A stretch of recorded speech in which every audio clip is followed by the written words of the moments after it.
Halo kakak. Halo. Oke, jadi boleh perkenalkan dulu nggak nih kak?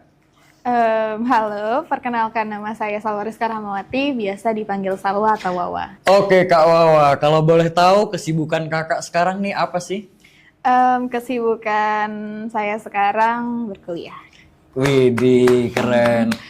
Kakak, kalau boleh tahu kakak sekarang udah semester berapa nih kak? Sekarang baru semester 2. Oh alah, semester 2. Kalau boleh tahu kakak SMA-nya angkatan berapa? SMA angkatan lulusan 2023. Oke, angkatan 23 itu semester 2 berarti kakak sempet gapir ya? Iya, sempet gap year. Kalau boleh tahu kenapa nih kok kakak bisa mutusin buat gapir? Boleh ceritain nggak ke kita? Mutusin buat gap year ya. Mungkin untuk alasan pertama itu karena ketolak PTN yang saya mau, terus juga karena alasan finansial juga kebetulan waktu itu, dan juga memang masih belum siap untuk kuliah tahun itu.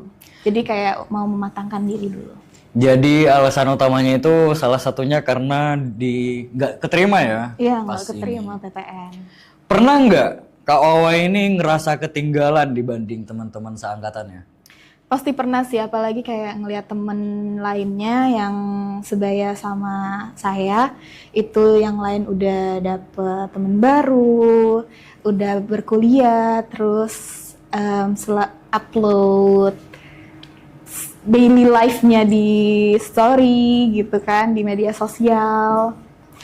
Oke, karena kakak nih pernah merasa ketinggalan dibanding teman-temannya.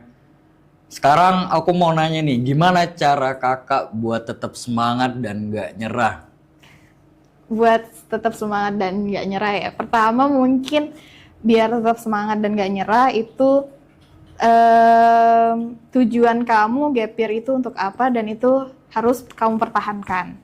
Setelah itu, selain dipertahankan, niatnya juga harus ada, karena gak banyak juga orang yang niatnya awalnya gap year tapi beneran malah gak lanjut ke jenjang seterusnya, Malah stay nganggur terus ya? di gap year itu gitu.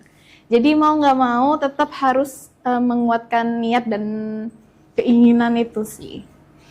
Bisa di ini nggak? Bisa di spill dikit nggak? Plus minus dan banyakan itu plusnya atau minusnya? Kalau dari pengalaman saya sendiri gitu ya, jujur aku lebih ngalamin banyak plusnya sih daripada minusnya. Karena kalau dari plusnya dari gap year itu, aku lebih fokus ke diri aku sendiri, jadi lebih mengenal diri aku sendiri, terus juga lebih mempersiapkan diri untuk kuliah ke depannya, dan juga nggak asal milih mau kuliah jurusan apa gitu. Nggak FOMO-FOMOan gitu ya? Gitu. Nggak yang asal kuliah, asal masuk, udah bebas? Enggak, iya. Oke, teman-teman udah denger tadi nilai plus dan minus dari gapir menurut Kak Wawa. Sekarang Kak Wawa ada tips nggak buat anak-anak yang lagi ada di fase gapir itu? Untuk tipsnya mungkin kalian yang pertama jangan berkecil hati dulu, karena gap year nggak seburuk itu sih menurut aku. Terus juga untuk awal-awal gap year kalian mungkin harus dipersiapkan itu planning, niat, dan juga siapkan mental udah pasti sih. Apalagi pasti banyak orang-orang tuh kayak ngapain sih gap year gitu kan.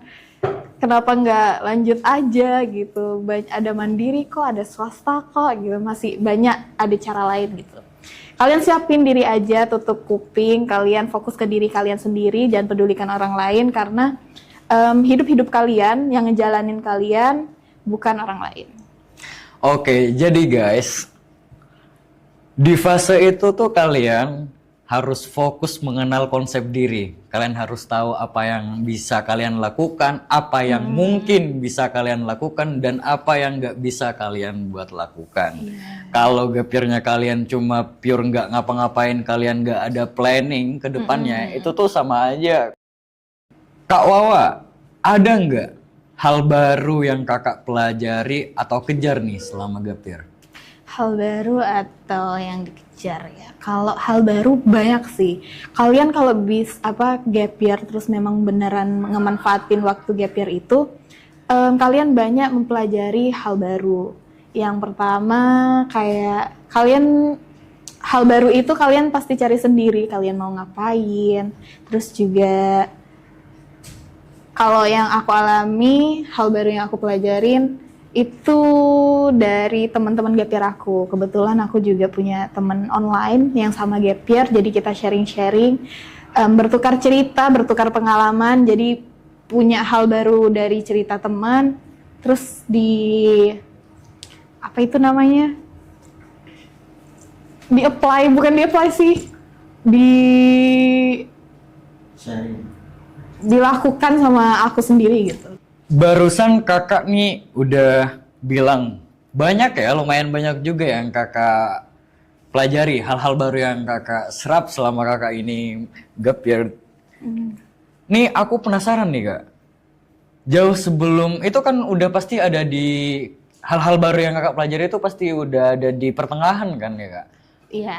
Nah, jauh sebelum itu kakak pernah ngerasa ragu nggak atau takut nih buat milih gap year?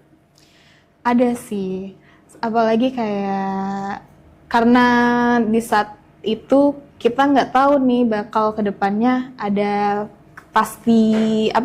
kejadian yang pasti atau tidaknya gitu kan. Niat gap year aku awalnya keterima PTN, terus ada pasti overthinking, nanti kalau nggak keterima gimana ya, terus juga kalau keterima gimana, kalau nggak keterima mau lanjut lagi gap year atau mau kuliah gitu.